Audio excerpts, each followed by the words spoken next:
राहुल गांधी की ओर से सूरत कोर्ट में एक मुख्य याचिका और 2 आवेदन किए गए। जी हां, राहुल की मुख्य याचिका में निचली अदालत के फैसले को चुनौती भी दी गई। वहीं अन्य 2 अर्जियों में पहली अर्जी दोषशुद्धि पर रोक लगाने की थी, वहीं दूसरी अर्जी सजा पर स्टे लगाने से जुड़ी थी। आइए आपको बताते हैं कि आज सूरत कोर्ट में क्या हुआ। कांग्रेस नेता राहुल गांधी आज सूरत की सेशंस कोर्ट में पहुंचे। राहुल गांधी की ओर से सूरत कोर्ट में एक मुख्य याचिका दाखिल की गई और 2 आवेदन किए गए। जी हां, राहुल की मुख्य याचिका में निचली अदालत के फैसले को चुनौती भी दी गई।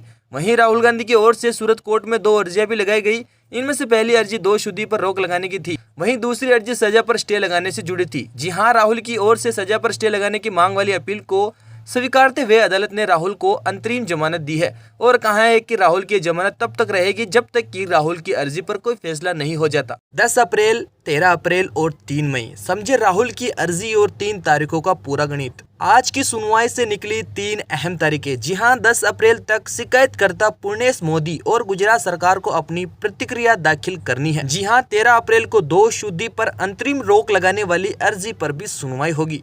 3 मई को अदालत उस मुख्य अर्जी पर सुनवाई करेगी जिसमें कि CJM कोर्ट के फैसले को चुनौती दी गई है। जी हां, राहुल गांधी की ओर से सूरत कोर्ट में एक मुख्य याचिका और 2 आवेदन किए गए। दोषशुद्धि को चुनौती वाले आवेदन पर 13 अप्रैल को सुनवाई। दोषशुद्धि को चुनौती देने वाली अर्जी पर कोर्ट ने कहा है कि एक दूसरे पक्ष को सुने बिना ऐसा कोई आदेश पारित नहीं किया जा सकता। इस मामले में शिकायतकर्ता और गुजरात सरकार को 10 अप्रैल तक जवाब देने के लिए नोटिस जारी किया गया है। इसके 3 दिन बाद यानी 13 अप्रैल को अदालत में उसी अर्जी पर अगली सुनवाई होगी। साथ ही अदालत ने राहुल गांधी को ये राहत दी है कि सुनवाई के दौरान उनका वहां मौजूद रहना जरूरी नहीं है। बता दें कि मानहानि केस में सूरत की अदालत ने राहुल गांधी को 15,000 रुपए के मुचलके पर अंतरिम जमानत दी है।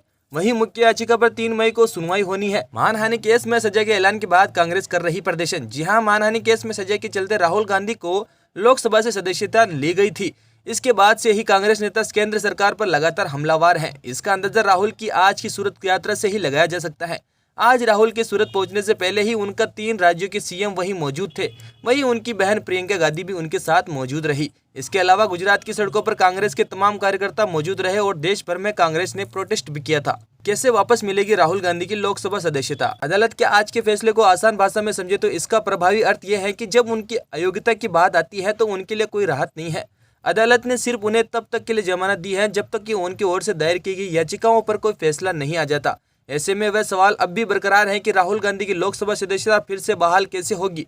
इस सवाल के जवाब में वरिष्ठ वकील और सुप्रीम कोर्ट बार एसोसिएशन के अध्यक्ष विकास सिंह कहते हैं कि राहुल गांधी को अदालत का रुख करना होगा और सजा को सस्पेंड करने और दोषशुद्धि पर रोक लगाने की गुहार करनी होगी। अगर ऊपरी अदालत के उनके पक्ष में इन दोनों याचिकाओं पर फैसला सुना दिया तभी वह अपनी लोकसभा की सदस्यता की बहाली को उम्मीद कर सकते हैं। लेकिन आज की सुनवाई में अदालत ने कोई प्रभावी फैसला नहीं सुनाया है। बस राहुल को अंतरिम जमानत दी गई है और मामले की सुनवाई को टाल दिया गया है।